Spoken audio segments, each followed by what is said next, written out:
Ngayong unang araw na ito ng buwan ng Marso, gawin nating masagana ang ating pamumuhay para hindi na tayo malasim pa. Itodo-todo nyo na mga kahilingan nyo mga bossing.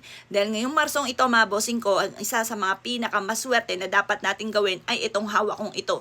Ito po yung 5 piso po natin. Ang ibig sabihin ng 5, labis-labis na blessing. At ang silver mga bossing ko ay nagtataboy po yan ng mga black magic para hindi ka talaban. Nagtataboy po yan ng mga taong inggitero, inggitera, palamera at chismosa. At ang bilog naman ay panghatak na swerte lalo na sa pera. Ang barya ang isa sa mga pinaka-powerful na panghatak na swerte lalo na sa pera. Ang dahon ng laurel ay for only wishes. The victory swerte ang ipagkakalob nito sa inyo. Lalo-lalo na kapag sinulatan nyo to ng 168. Ang 168 mga bossing ko ay makakatulong upang sa ganon ay mas lumevel up ang swerte ninyo lalo-lalo na itong taon na ito ng 2025 Year of the Snake Wood mga bossing. Ang dahon ng laurel ay isa sa mga pinakasubok na pinagkakaloob ay the victory na swerte. Humingi ka sa kanya ng 100 ang ipagkakalob sa inyo ay 3,000 pesos. Ganun siyang kalupit magbigay ng swerte mga bossing. At ito ay subok na subok ko na. Dito ako nagsimula sa dahon ng laurel.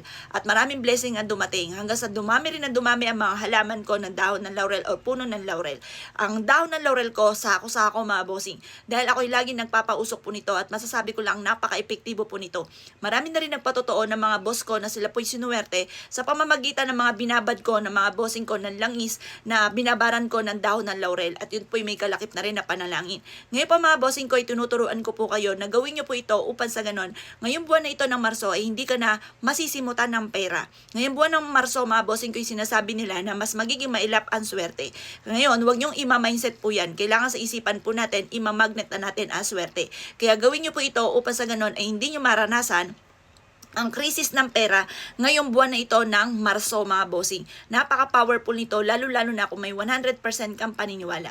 Pero kung hindi ka naniniwala at ayaw nyo siyang gawin mga bossing ko, ay huwag nyo pipilitin ang inyong sarili. Kasi magiging wa-effect din po yan mga bossing. Kailangan ikaw po ay naniniwala at may positibong pananaw sa buhay. Etong dalawang sangkap na ito ay perpektong sangkap na ilalagay nyo sa wallet po ninyo. Pwede nyo rito ilagay sa ilalim ng inyo pong unan. Pwede nyo ito ilagay sa inyo pong kaha at ang dulot nito ay napakaswerte. Pwede nyo rito ilagay mga bossing ko sa inyong bigasan. Pero yung barya, mag-iingat ka kasi naglagay rin ako ng barya sa bigasan. At ito nga po, yung nagsaing po niyan ay hindi na natanggal ang barya. Buti na lamang po, nakita ko agad yung barya. Kaya mag-iingat po kayo mga bossing.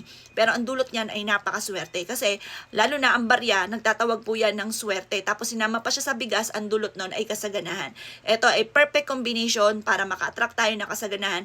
Lalo-lalo na ngayong buwan na ito ng Marso. O siya mga boss, kung gagawa ka ng gato mga pamamaraan, good luck po sa inyo po lahat.